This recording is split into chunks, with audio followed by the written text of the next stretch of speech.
Monsieur le Président, Mesdames et Messieurs les conseillers, dans une période où le paritarisme est remis en cause, critiqué, caricaturé, notamment lorsqu'il a trait au sujet de la formation professionnelle, il est important de mettre en avant les constructions paritaires.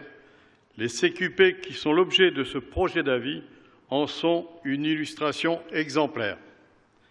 Ce projet d'avis souligne le travail paritaire effectué par les interlocuteurs sociaux dans les branches professionnelles sur un sujet totalement créé et géré par eux, qui est la certification par les branches professionnelles.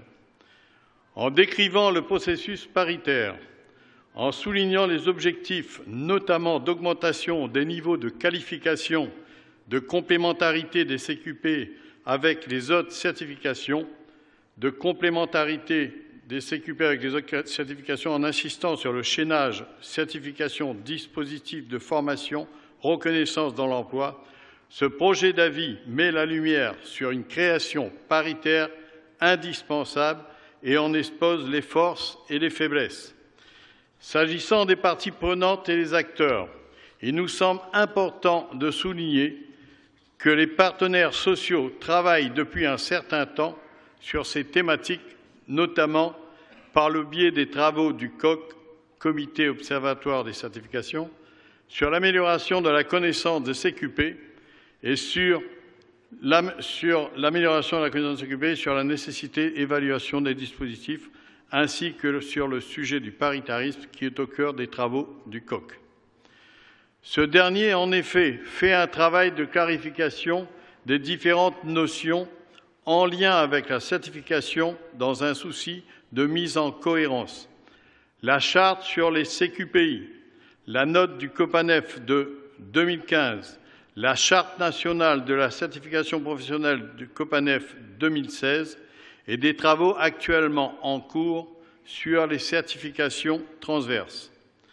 Les recommandations qui sont préconisées vont dans le sens d'une meilleure visibilité. Le groupe FO suggère que les préconisations qui sont faites pour les CQP puissent s'appliquer à l'ensemble du champ de la certification. Le degré d'exigence est de plus en plus important s'agissant des certifications professionnelles et semblerait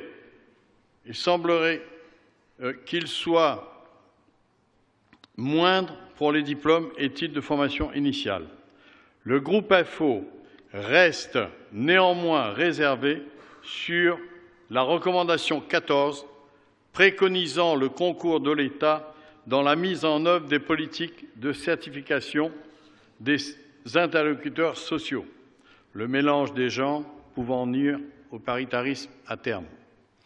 Par ailleurs, le groupe Force ouvrière appuie fortement les recommandations sur les CQPI, notamment celles sur l'attention particulière à apporter à une égalité d'accès aux CQP pour les femmes et les hommes et plus spécialement pour les personnes à temps partiel. Il est important de souligner ce qui est fait dans ce projet d'avis, le lien entre CQP et classification.